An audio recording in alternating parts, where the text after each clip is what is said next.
Merci de la confiance renouvelée en votre émission Le Panel. Mesdames et messieurs, nous sommes sur l'application mobile Blue OTT International en suivant l'ordre alphabétique.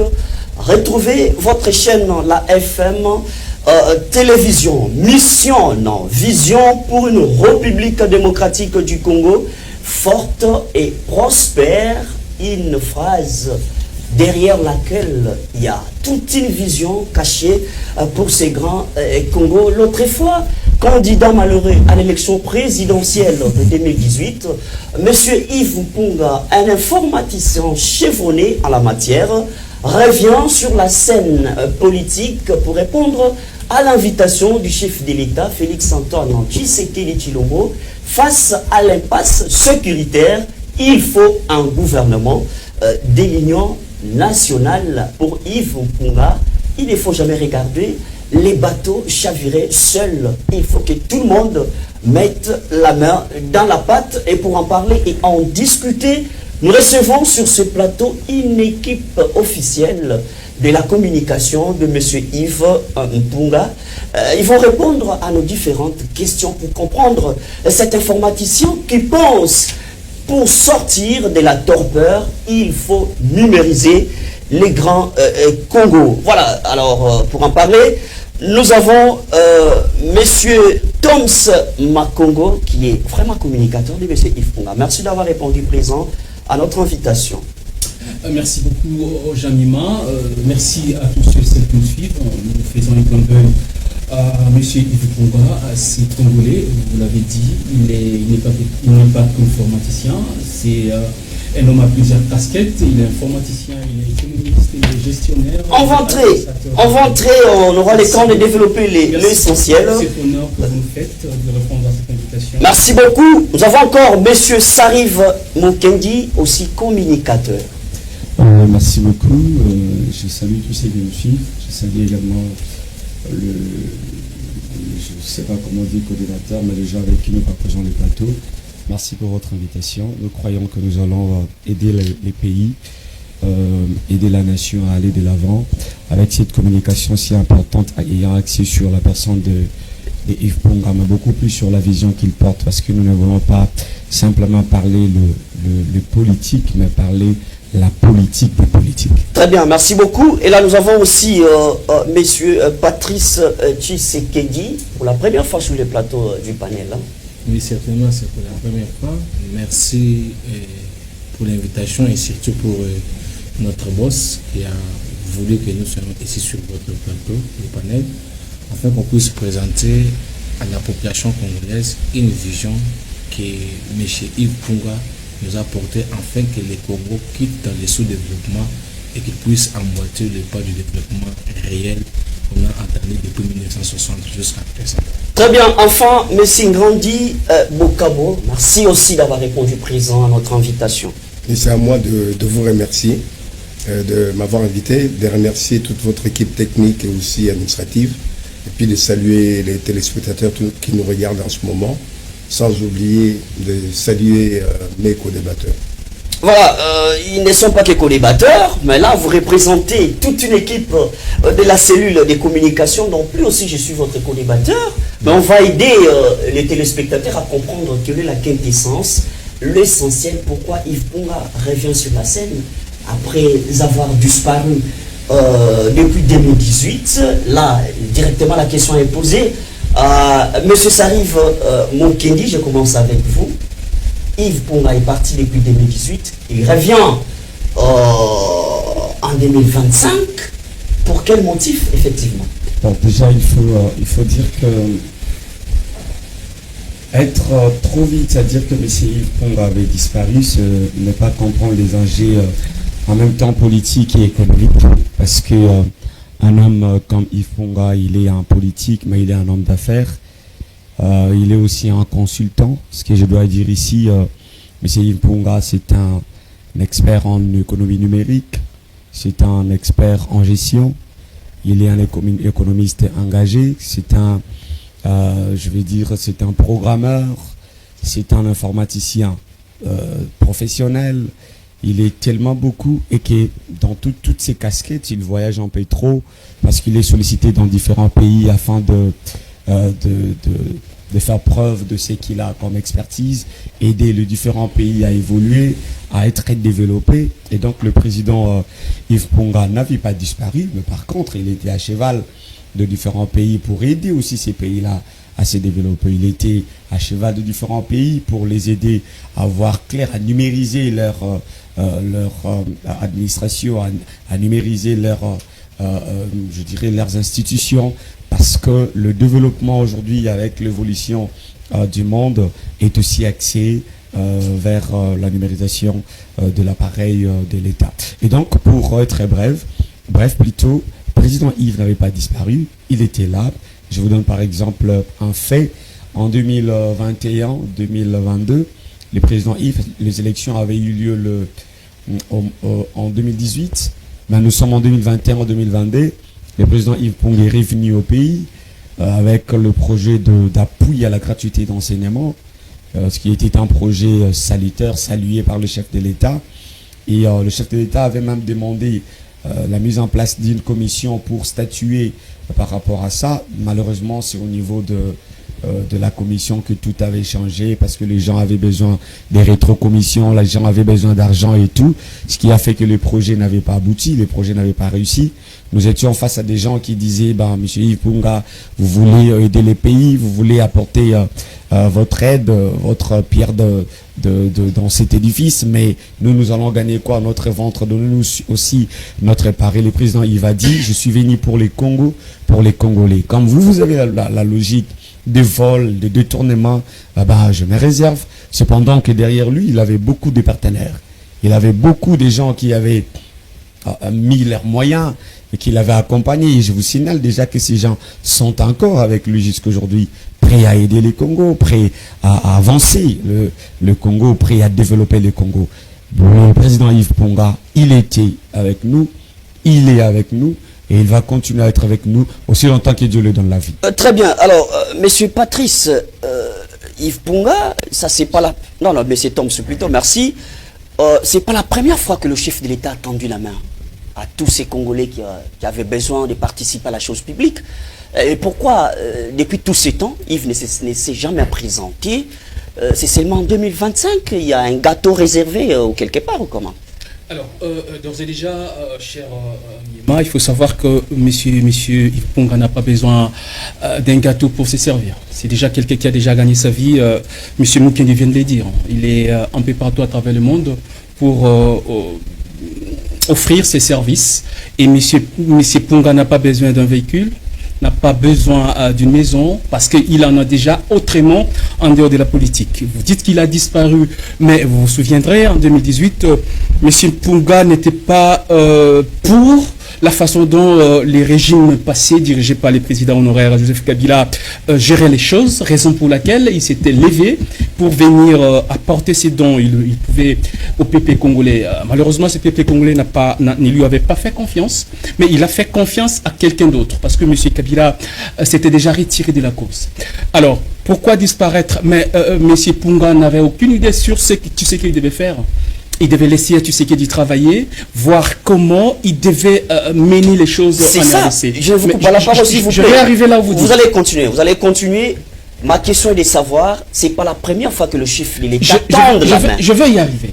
Pourquoi cette manière, cette fois-ci? Mais je vais y arriver. La deuxième fois, il se voit maintenant disponible pour répondre à cette invitation. Maintenant, je peux répondre. D'accord. Alors, il devrait laisser la place à M. Tshisekedi travailler, voir comment il devait faire. Attendre l'échec et puis acclamer, ils n'ont pas écouté, voilà, et ils sont maintenant au bout de tout. Qui avait la magie de savoir que ça allait réussir ou pas? Personne, si ce n'est que Dieu lui-même. Mais M. Tshisekedi a commencé à travailler, il fallait lui laisser le temps de travailler. M. Ponga ne pouvait pas faire une opposition d'ex nihilo. Parce que je viens de vous dire qu'il n'a pas besoin de chercher un poste. M. Yves Ponga vient au moment où ça devient grave. C'est la première fois, de manière officielle, que M. Tshisekedi estime, en dehors de ceux qui sont à ses côtés, peut faire confiance à d'autres pour venir travailler. Monsieur Jamiema, vous n'oubliez pas, dans ces pays, on s'accroche sur un concept lié à ce que vous appelez, vous connaissez, vous êtes un professionnel que j'ai respecté beaucoup de médias, où on parlait souvent du poids politique.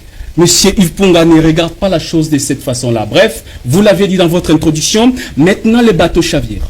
Nous sommes en train de partir tout droit vers un chaos. Monsieur Tshisekedi n'a rien à devoir contre quelqu'un. Il a gagné les élections au Lama, il a la majorité présidentielle et la majorité parlementaire. Il peut travailler avec qui il veut. Il a fait confiance à celles qui chantent sur poids politique, mais il se rend compte qu'il va tout droit vers le mur. Il appelle tout le monde de venir porter main forte. C'est en ce moment que monsieur Yves Punga dit maintenant il est temps de sauver le Congo. C'est mon pays. Si je donne ce que je peux à d'autres nations qui font référence à moi, mais c'est maintenant qu'on a fait référence à moi de manière officielle, parce que le chef de l'État s'est prononcé de manière officielle. J'ai besoin de tous les fils et toutes les filles de mon pays Très bien. pour venir travailler. Raison pour laquelle je vais jeter par là. Monsieur Yves Punga répond.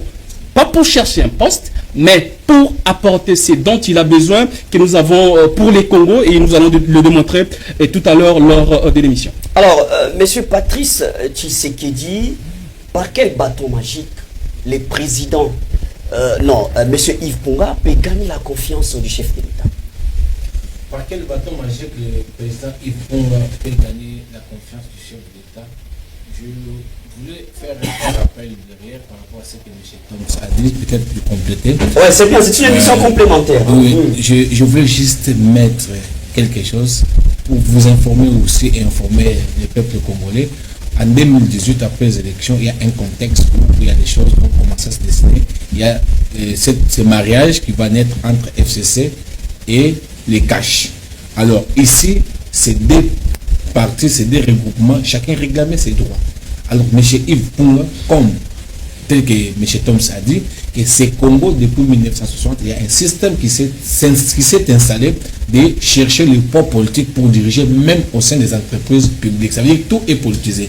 Alors pendant cette période, vous allez vous rendre compte que quand le président de la République, Félix Antoine Tshisekedi, a fait son appel pour, après les cassures de FCC Cash, le premier appel, il a fait l'appel à ce que nous appelons l'union sacrée. Et quand cette union sacrée est venue, c'est toujours des personnes, comme vous suivez dans votre bouche, tout le monde réclamait toujours les poids politiques. Et c'est sur base de ces poids politiques que M.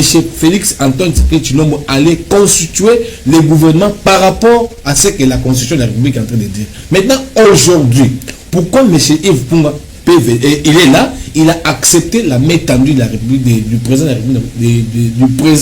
la République démocratique du Congo. C'est sur une seule chose, M. Jamien, vous devez comprendre, il y a la mort à l'est de la République démocratique du Congo.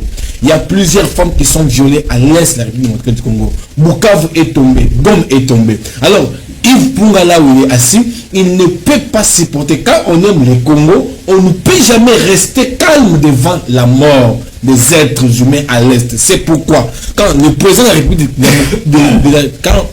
République, a lancé cet appel, le président Yves est venu répondre enfin de ne plus seulement sauver les pays, mais de contribuer aussi pour le développement de la République du Congo. Maintenant, je reviens à votre question.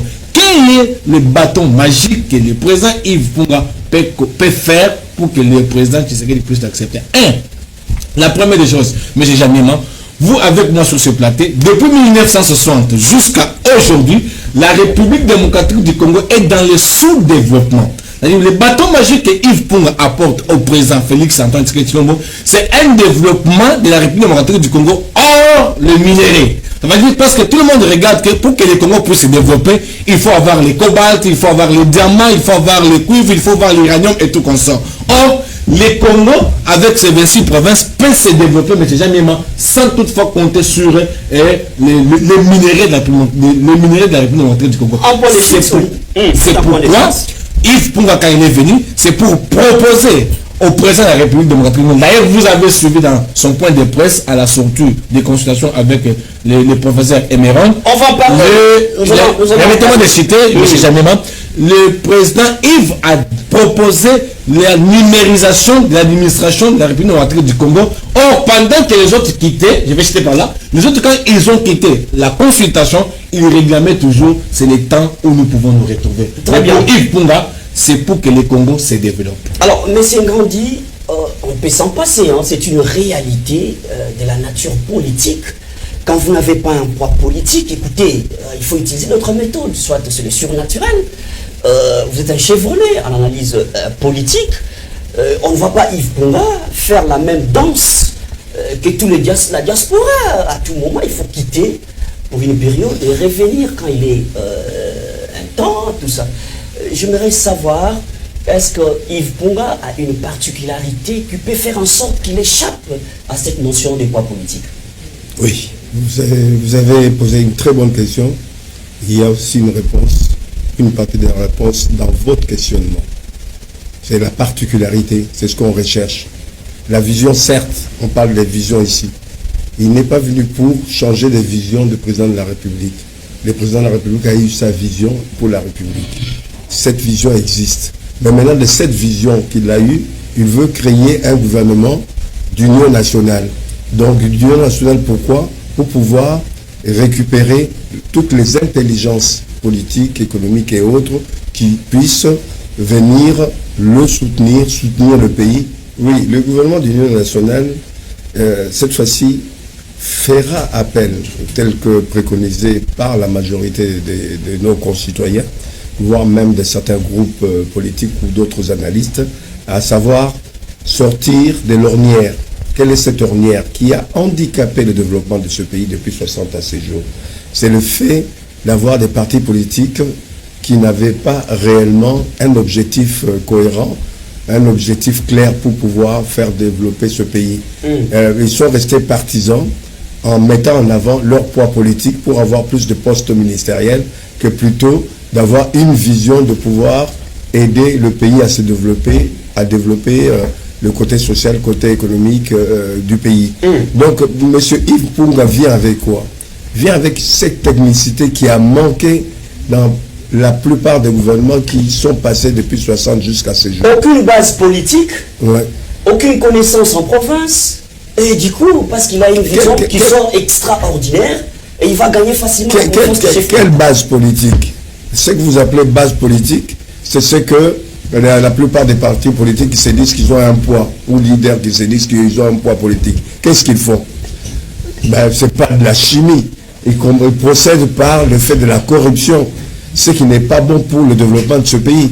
Il faut venir des gens à qui ils remettent 2000, 3000, 5000 selon les cas. Vous allez un peu me convaincre là-dessus. Oui. Vous pensez qu'on va tout bouleverser au même moment, alors que la réalité de l'Assemblée nationale, par exemple, on vous dira, le Premier ministre doit sortir de la majorité parlementaire, et dans l'Union sacrée, vous avez toute une réalité qui semble être toute une philosophie, et du coup, la vision extraordinaire de Yves Punga. Est-ce que vous avancez les argumentaires pour avancer, ou vous êtes convaincu que sa vision peut directement flatter? J'ai dit ceci pour ne pas porter à contradiction, que les gens saisissent l'occasion pour parler. Comment est-ce qu'ils peuvent venir avec leur vision? C'est pas lui le président de la République, il y a un président qui a une vision. Il veut rentrer dans un gouvernement dirigé par ce président qui a une vision. Moi j'ai dit, M. Yves Punga, compte tenu de sa vision personnelle et de son parcours personnel, il vient apporter quelque chose de nouveau dans le sens de la technicité, c'est-à-dire à poser des vrais problèmes, la problématique. Pour résoudre une question, il faut d'abord poser la problématique.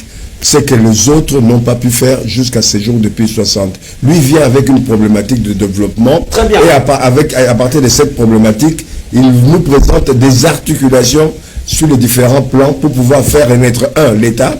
Comment faire émettre l'État? Comment faire émettre l'administration? Créer une certaine cohérence gouvernementale, avoir une certaine certitude par rapport à une vision de développement réel, puisqu'on ne peut pas avoir une vision de développement sans instruments. Lui vient avec une méthode et des instruments pour pouvoir faire en sorte que le pays, l'État soit sur les rails. Voilà. Très bien, merci beaucoup. Alors, Monsieur Sarif Mukendi, on va maintenant parler de ces grands documents, parce que ça circule un peu partout. Je l'ai dit tantôt dans mon introduction. Vision pour une République démocratique du Congo forte et prospère. Les concepts vision forte, un Congo fort et prospère, ce n'est pas une première dans ces pays. Tout le monde qui vient veut toujours parler du Congo prospère. C'est quoi la particularité des Yves dans ces concepts prospères et un Congo fort? Merci beaucoup. On parle de sa vision maintenant. Merci beaucoup. Quand vous posez cette question, je me sens dans la peau d'un politique ou encore d'un analyste politique habitué à des discours des politiciens, notamment ceux qui sont en train de diriger aujourd'hui et ceux qui ont dirigé au régime passé. Vous savez, il parle ici, monsieur Yves, d'un Congo fort et prospère, vous avez dit. Bien sûr qu'il y a eu des politiques qui ont parlé de ça. La différence, c'est que quand vous donnez un concept, quand vous présentez une vision, une pensée, vous devez avoir un soubassement. La première des particularités, c'est ce soubassement que M. Yves a. Il parle d'un Congo prospère, il parle d'un Congo fort et il a un soubassement. Le soubassement, c'est les projets qu'il a. Le soubassement, c'est cette vision qu'il a du Congo. Par exemple, quand Yves Ponga parle d'un Congo fort et prospère, il vous dit que nous devons et nous pouvons développer le Congo sans pourtant parler d'abord le minerai. Il vous dit que nous allons commencer le développement à la base par le rue, après le rue, les quartiers, les communes, les provinces, et ainsi de suite. Et M. Yves Ponga vous dit qu'il faudrait commencer par mettre en place une sorte d'une base de données, construire vers un centre de base de données où nous allons recruter plus de 10 000 jeunes, non pas seulement des jeunes, mais on va recruter plus de 2000 personnes. Dedans, il y aura des programmeurs, il y aura des informaticiens, il y aura des économistes et ainsi de suite. Ces gens-là vont travailler dans cette base de données-là pour voir comment informatiser les Congos, informatiser l'administration du Congo. Et dans ces travaux, vous verrez que la méthode que M. Yves Ponga apporte, la particularité d'ailleurs, fera de sorte que dans chaque avenue, que l'État soit en mesure de savoir qui habite cette avenue, qui entre dans l'avenue et qui sort dans l'avenue. Déjà à partir de l'avenue. Et là, vous verrez que nous n'aurons pas de problème, par exemple, en ce qui concerne la carte d'identité, parce que déjà le Congo aura la capacité de connaître telle avenue. C'est un projet en cours. On ne pense pas qu'ils soient les premiers, c'est un projet en cours. On a vu les chefs de l'État et quelques membres du gouvernement. Cette question, elle est bonne. Vous pouvez avoir la pensée, vous pouvez avoir les projets, mais est-ce que vous avez derrière vous les gens qui peuvent matérialiser ça? Est-ce que vous avez des partenaires? Est-ce que vous avez des gens qui vous accompagnent? Est-ce que vous êtes crédible vis-à-vis de ces gens-là? C'est ça aussi la question. Il y a eu par exemple d'autres personnes, si vous les dites, qui avaient le projet de moderniser, numériser les pays, mais est-ce qu'ils avaient derrière eux le partenaire par exemple? Mais avant de parler des partenaires, est-ce qu'eux-mêmes ils étaient des experts en la matière?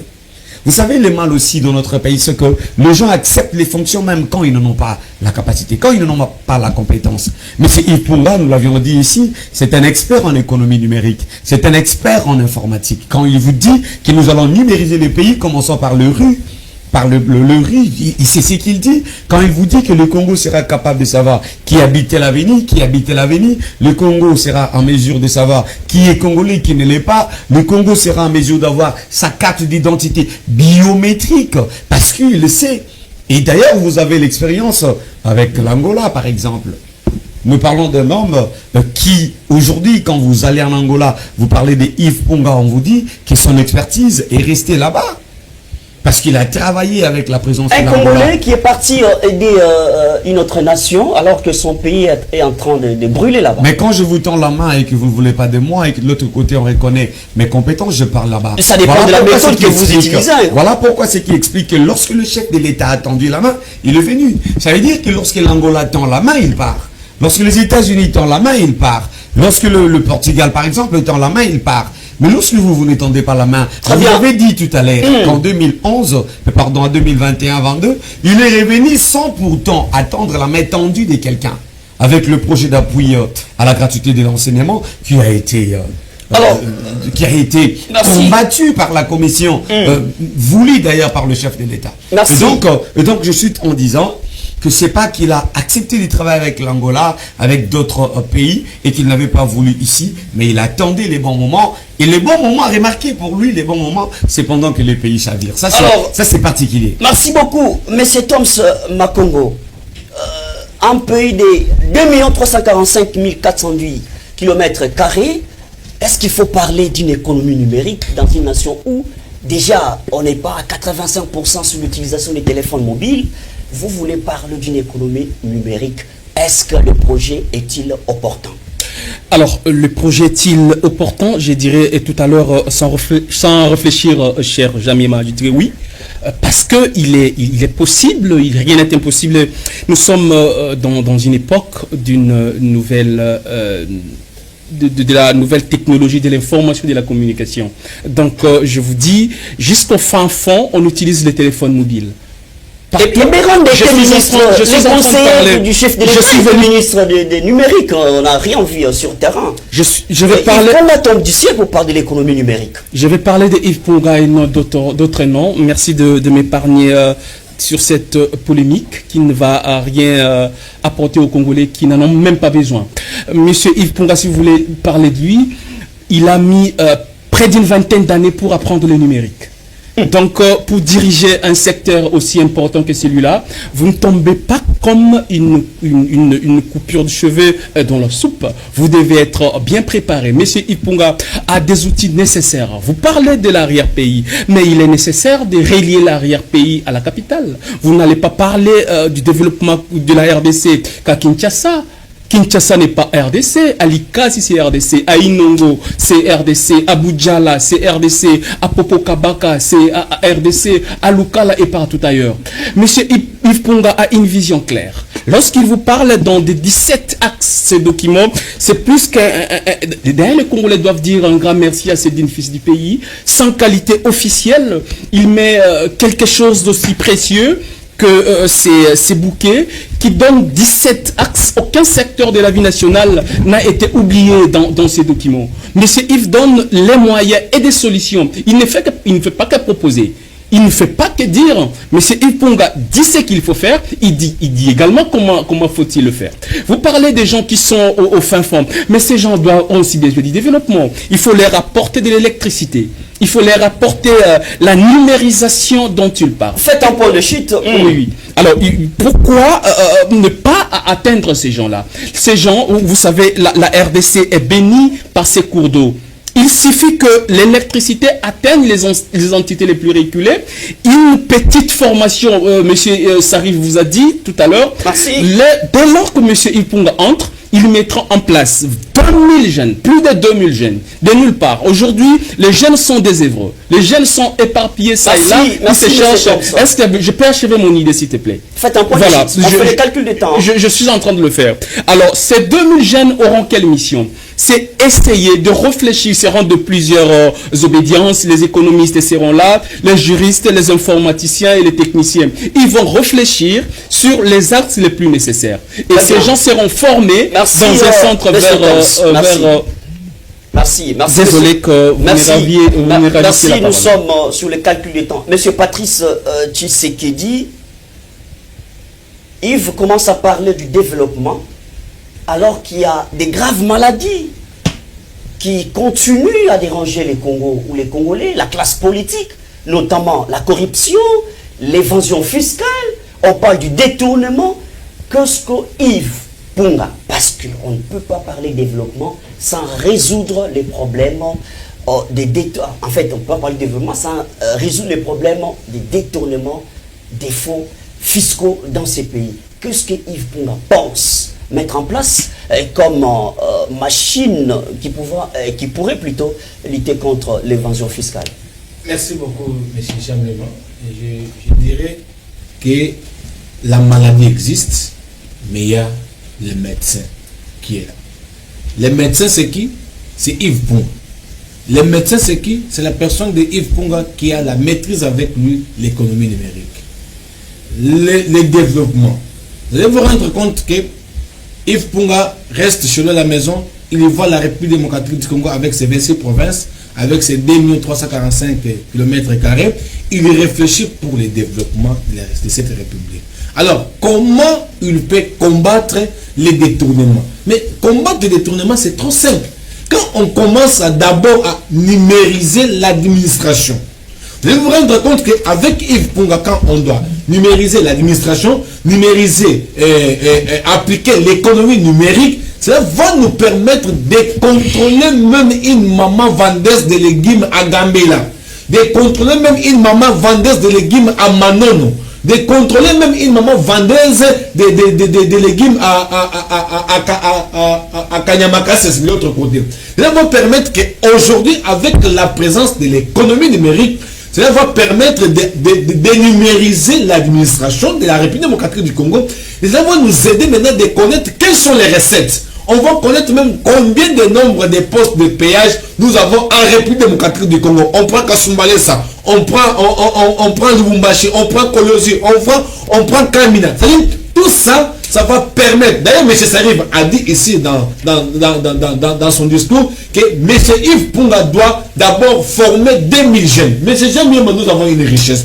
Combien des écoles des informaticiens nous avons ici en République démocratique du Congo? Il y en a beaucoup. Or, ces jeunes informaticiens chantent. Maintenant, avec Yves Punga, c'est de prendre ces jeunes informaticiens. Il n'y a que 2 jeunes informaticiens. Attendez, monsieur. Il y a beaucoup de domaines. Quand on parle de la numérisation, il n'y a pas seulement les informaticiens. Il faut qu'on puisse prendre les gestionnaires. Il faut qu'on puisse prendre les programmeurs. Il faut qu'on prenne ceux qui ont terminé en marketing. Il faut qu'on puisse employer aussi les sociologues. Il faut qu'on puisse employer. Ça veut dire que vous allez vous rendre compte que l'emploi, quand on définit justement l'emploi d'un informaticien met aussi en place un gestionnaire qui doit gérer ça. Ça veut dire qu'ils vont prendre aussi un marketeur qui va gérer ça. Ça veut dire qu'ils vont aller travailler sur base, il ne va pas seulement travailler seulement pour 2000 jeunes, mais vous allez vous rendre compte que quand on va mettre les centres de numérisation de toute l'administration de la République démocratique du Congo, cela doit créer l'impact pour qu'il n'y ait pas encore l'évasion fiscale. Merci, monsieur Patrice. Alors, monsieur Ngrandi, on va déjà clôturer cette question. Je termine avec vous. L'informatisation des secteurs publics et sociaux. Et monsieur Patrice a dit, pour lutter contre l'évasion fiscale, il faudrait mettre en place une économie numérique, telle que tout le monde l'a soutenu ici sur ce plateau. Je voudrais savoir la différence entre l'économie numérique et ce que fait l'IGF, peut-être à quel niveau? D'abord, parce que l'IGF est là pour lutter aussi contre la corruption, les détournements, tout ça. Au niveau de la vision globale, M. Yves Punga ne vient pas seulement pour numériser. M. Yves Punga va au-delà. Il nous apporte une méthode, des outils et des techniques pour faire en sorte que l'État soit géré à bon escient. C'est-à-dire, il apporte une approche qu'il qualifie de systématique qui toucherait à la fois le tissu économique, le service social de base, les capacités humaines. Donc il va travailler sur plusieurs dimensions pour donner ou redonner l'efficacité et la transparence au niveau des institutions publiques et politiques. Aujourd'hui, on gère le pays vaille que vaille. Il n'y a pas de transparence. On vole quand on veut, comme on veut. Il n'y a pas c'est de l'impunité totale. C'est-à-dire il va apporter une gestion dans tous les domaines de la vie sociale, économique et financière. Ça permettra notamment à ce que la gestion soit fiable. La gestion fiable, ça veut dire si on commande tel montant de biens techniques ou autres, bon, il y a une certaine transparence, une certaine traçabilité. Donc il y aura moins de vols, moins de détournements, moins de corrompus et de corruptibles. Donc voilà, cette efficacité ne peut se faire, entre autres, qu'en mettant en place les moyens techniques et technologiques, c'est-à-dire aller pour rationaliser, où on sait qu'on est à 150 millions d'habitants par exemple. On sait que qui fait quoi. C'est-à-dire qu'il y a une identification qu'on appelle nationale. C'est-à-dire chacun de nous portera un numéro unique dans tout ce que nous aurons à faire comme actes administratifs et autres, numéro d'identification nationale. Donc pour le point de chute, c'est je pense que la rationalisation, la mise en place des nouvelles technologies, notamment on est maintenant en retard par rapport à l'intelligence artificielle. Avec Yves Punga, on pourra ne pas attendre que tout nous tombe du ciel. On pourra être des acteurs dans cette nouvelle technologie de l'intelligence artificielle qui peut créer plus d'emplois, au-delà même de 2000 emplois, où nous serons acteurs pour pouvoir récupérer toutes les données concernant notre vie sociale, économique et autres. Ça, on peut le vendre aussi, ça peut participer au développement de notre économie et de nos finances. On peut aller plus loin. Merci beaucoup. Nous prenons maintenant, vous allez compléter, monsieur Sarri, s'il y a à compléter, vous allez compléter, mais on prend d'abord l'actualité politique dans notre pays. Aujourd'hui, tout le monde était derrière la décision mordicus du chef de l'État qui avait refusé de ne pas négocier avec les pantins. Et les mots englobant plusieurs réalités, il y a les AFC de Cornelanga, il y a le M23, et à la surprise de tout le monde, à l'échelle nationale, un communiqué conjoint qui proposerait aujourd'hui des pourparlers entre les pantins et les gouvernements congolais. Il vous soutient aussi cette idée. Merci beaucoup, mais avant d'y arriver, comme vous l'aviez dit, je pourrais compléter. Quand M. Ngandi parle de 2000 jeunes, il parle d'aller, que M. Yves on ne fasse plus une redondance parce que M. Yves va employer on va faire plus une de minute 2000 à chacun. personnes, plus de 2000 personnes. Je vous dis, quand on parle de 2000 personnes, c'est pour les centres de numérisation. Oui, mais quand on quitte les centres de numérisation, nous allons dans des avenues, nous allons placer des guichets, il y aura des gens qui vont être engagés, nous allons sur des communes, nous allons sur des provinces, donc il y aura beaucoup de gens qui seront engagés. Donc c'est vraiment une chaîne d'engagement et tout. Ça, c'est très important. Monsieur Yves ne se limite pas seulement là. Il propose, par exemple, dans son quatrième axe, dans l'ouvrage que vous avez, il parle de l'apport des églises. Ça veut dire associer, intégrer l'église au développement du Congo. Il propose la dotation des 100 millions de dollars par église. Il dit, on donne à l'église 100 millions de dollars et l'église va, chacune de conférences, plutôt de confessions religieuses. On prend par exemple l'église catholique, on donne 100 milliards de dollars. Donc l'église a sa mission première, ne faites pas de l'église attention, une main-d'œuvre. Dans cette église-là, il y a des Congolais qui chôment, qui n'ont pas de travail, qui n'ont pas d'argent, qui crient, qui peinent. Alors, une manière de se servir, ou encore une manière de servir ces gens-là qui sont à l'église, c'est aussi de les engager. Nous ne prions pas seulement pour que Dieu nous bénisse, d'une bénédiction venant du ciel, comme si c'était la manne qui tombait, mais il faudrait travailler pour bénéficier d'un salaire. Et M. Yves dit, on donne à chacune des confessions religieuses 100 milliards de dollars, et on vous dit, par exemple, l'église catholique, vous 100 allez millions travailler ou 100 milliards 100 millions de dollars. Il vous dit, vous allez travailler par exemple dans les secteurs de l'agriculture. L'église catholique prend l'agriculture. On prend par exemple l'église des réveils. Vous prenez par exemple, je dirais, l'élevage, ainsi de suite. Vous verrez que les jeunes, les gens, les papas, les mamans qui ont étudié, qui sont dans nos églises, qui peinent parce qu'ils n'ont pas de travail, auront des travails. Ça va réduire le taux de chômage. Ça va réduire aussi la pauvreté et ça amènera le développement. Parlons de l'actualité. Nous allons parler de l'actualité, mais vous comprenez que nous voulons beaucoup plus parler de développement parce que c'est vraiment non, mais ça fait partie. Un point majeur. S'il préférait qu'il soit classé comme Premier ministre, il y a une réalité en face. Je comprends. Et il ne sera pas là pour dire oui à tout ce que le chef de l'État dira. Et je vais vous donner une réponse très brève en vous disant ceci. Vous avez dit, quand vous avez parlé d'un communiqué conjoint qui dit qu'il y aurait de pourparlers, qu'il doit y avoir de pourparlers entre le gouvernement congolais et ce que vous qualifiez des pantins. Non, comme le chef de l'État, pas moi. J'étais en train de dire comme le disait le chef de l'État. Mais remarquez, M. Yves Punga n'est pas venu en ce moment-là pour diriger les pays comme le président de la République. Mais il est venu pour travailler avec le président de la République. M. Ngandi est en train de dire, il ne vient pas imposer la vision, sa vision, au-dessus de la vision du chef de l'État, mais il vient présenter ce qu'il a comme apport et qu'il va réfléchir avec le chef de l'État, travailler selon la vision du chef de l'État, mais avec son apport pour que les choses changent. À ces titres, nous ne pouvons pas dire ici que M. Yves est pour ou contre. M. Yves va s'aligner, bien sûr, après échange avec le chef de l'État. Si le chef de l'État dit que c'est important de dialoguer, nous allons dialoguer, et surtout si c'est pour l'intérêt du pays. Entre continuer à tuer les Congolais et dialoguer pour que la paix rentre sans pourtant vendre les pays, qu'est-ce qui est important? Très bien. Donc je termine en disant, le président Yves n'est pas un président de la République, pour l'instant, parce qu'il le sera dans les jours à venir. Mais lui, il dit... donc il vient à la primature avec des ambitions de devenir président de la République. Il était candidat président de la République en 2018. Rien ne l'empêcherait de s'y représenter en 2028. Alors, merci. C'est pas un tabou. Donc, étant ne pas être président de la République ne le permet pas d'entrer directement pour dire nous allons négocier et tout. Il va s'aligner derrière la vision du chef de l'État. Ça, c'est bien capital. sûr après échange. Alors, capital. Il faut souligner que c'est après échange. C'est l'actualité socio-politique. Monsieur Toms, il y a une réalité, il y a la CENCO qui propose un pacte social. C'est pour sortir de l'impasse et puis trouver la paix, réunir les Congolais. Et aujourd'hui, on fait retour à un communiqué conjoint pour parler avec le Pantan. C'est un mot que j'aime parce que c'est le chef d'État qui l'avait utilisé. Et pour Yves Punga, face à cette réalité, sa position. Les Congo a besoin de tous ces enfants. Une minute, ça passe qu'on termine. Voilà, merci beaucoup pour une minute. Laissez-moi ma minute terminer.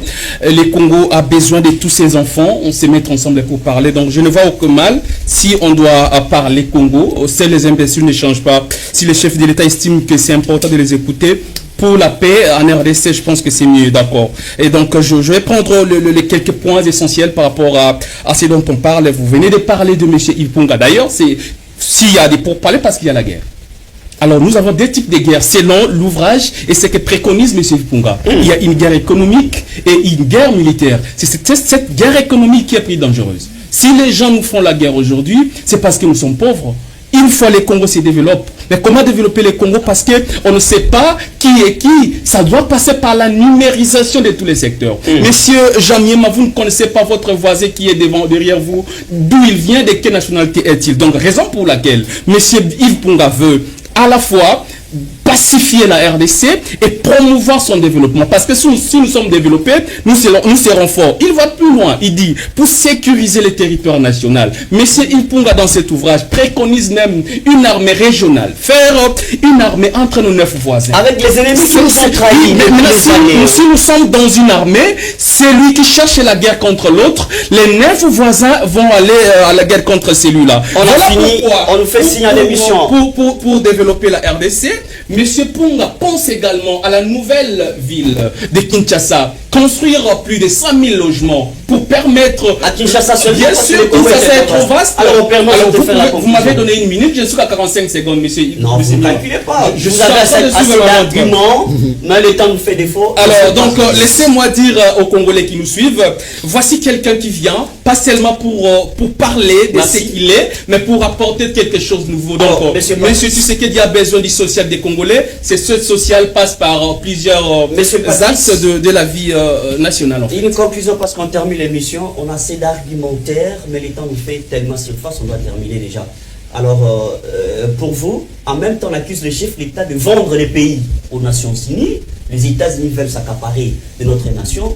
Et Yves Punga, qui a été aux États-Unis, il s'est quand même promené dans beaucoup de nations, applaudit aussi que nous donnions nos matières premières aux États-Unis d'Amérique. C'est un projet qui dépasse les Congolais. Merci beaucoup, M. Jamiema, pour cette question. Moins d'une minute parce qu'on peut déjà arracher quelques secondes. Vous me donnez la parole, vous me donnez le temps de parler. Parce que vous avez déjà consommé mes 30 secondes en me répétant encore. Faites un peu l'essentiel. Ok, j'ai dit ceci, M. Jamiema. Je voulais vous dire quelque chose. Aujourd'hui, l'accord, la signature de l'accord sur les principes entre les gouvernements rwandais et les gouvernements congolais, il est en train de s'effectuer maintenant là aux États-Unis entre le ministre des Affaires étrangères de la République démocratique du Congo et le ministre des Affaires étrangères du Rwanda. Ça veut dire que le chef de l'État, il avait raison dans ce discours quand il vous a dit que je ne négocierai jamais avec les patins. Aujourd'hui, aux États-Unis, ce sont les deux nations qui sont représentées là-bas pour la signature de ces protocoles d'accord, des accords de principe. Ça, c'est un. Et quand ça va se passer ainsi, c'est alors que les personnes comme le président Yves Punga doivent entrer en jeu. Parce que la guerre va prendre fin aujourd'hui, mais la guerre du sous-développement existe. C'est avec Yves Punga qui, aujourd'hui, quand la guerre va prendre fin, Yves Punga vient avec l'enjeu pour savoir comment nos minéraux vont quitter Goma jusqu'à Matadi, par exemple. Comment les minéraux, aujourd'hui, les grands Kassai a plus ou moins 49 rivières, mais il n'y a pas d'électricité. Mujima et Kananga, il n'y a pas d'électricité. Sankou, il n'y a pas d'électricité. Quelle est cette recette? Yves Punga apporte la recette pour combattre la guerre du sous-développement. Parce que la guerre du sous-développement va faire que la guerre économique puisse prendre fin. Tant que les Congos vivent dans le sous-développement, il n'y aura pas le développement. Il faut apporter cette recette-là. Mais Singandi, alors qu'on refuse les braquages, missages, tout et consorts, former une armée régionale, c'est entre autres dire qu'il faut permettre l'infiltration quelque part. On termine l'émission. Ça, c'est dans le sens d'une vision à moyen ou long terme. Dans l'immédiat, on doit d'abord structurer notre État.